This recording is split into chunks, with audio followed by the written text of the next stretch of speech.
Terpujilah Tuhan Yesus Kristus yang telah memimpin kita sampai pada hari ke-36 dalam berdoa dan berpuasa.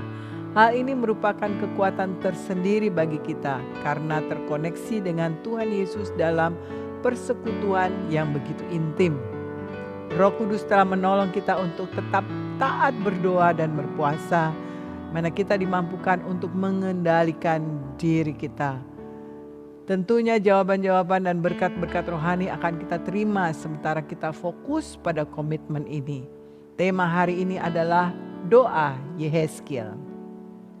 Terambil dari Yehezkiel pasal yang ke-47 ayat 1 sampai dengan 12. Di situ menceritakan mengenai air kehidupan yang keluar dari bait suci yang mengalir membawa hidup ke setiap tempat.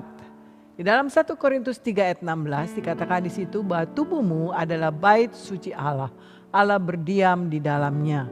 Ketika air atau ibarat dari kuasa Roh Kudus mulai naik dari pergelangan kaki ke lutut, ke pinggang dan sampai melampaui tubuh sampai berenang, merupakan satu persekutuan yang intim dengan dalam hadirat Allah.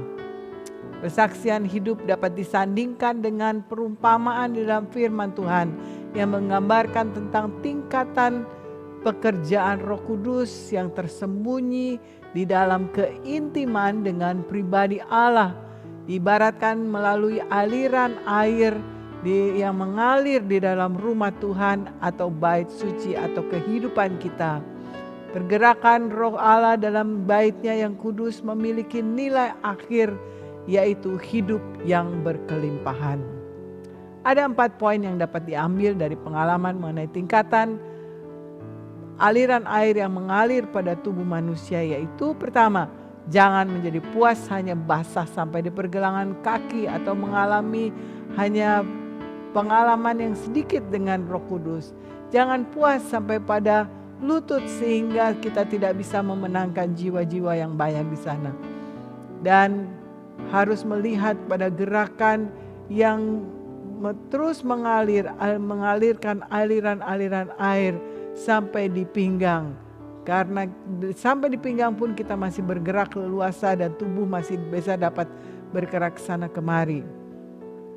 Tetapi ketika air mulai menenggelamkan dan mengharuskan kita untuk tenggelam, berenang, karena air sudah melampaui tubuh, maka kita dapat melihat bahwa dalamnya atau hanyutnya kehidupan kita pada puncaknya membawa kepada penyerahan yang sesungguhnya dalam hadirat Roh Kudus, serta menemukan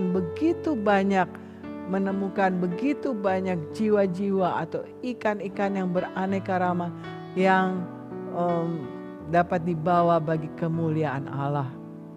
Dalam Yohanes 7 ayat 38 dikatakan, barang siapa percaya kepadaku seperti yang dikatakan oleh kitab suci, dari dalam hatinya akan mengalir aliran-aliran air hidup. Kemudian di dalam Yohanes 4 ayat 14 dikatakan di situ, tetapi barang siapa minum air yang akan kuberikan kepadanya, ia tidak akan haus untuk selama-lamanya.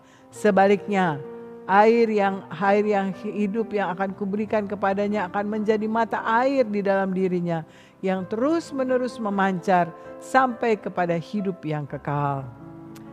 Kehidupan doa merupakan kunci berkat ketika kita tenggelam atau hanyut dalam arus hadirat Allah, sehingga mujizat atau perkara besar akan terjadi membawa panen jiwa-jiwa bagi kemuliaannya. Dan pesan Tuhan yaitu jangan puas ketika dalamnya air hanya semata kaki, tetapi harus terus masuk lebih dalam sampai aliran air kehidupan itu menguasai seluruh kehidupan kita, sehingga tenggelam dalam hadiratnya dan menjadi berkat bagi banyak jiwa.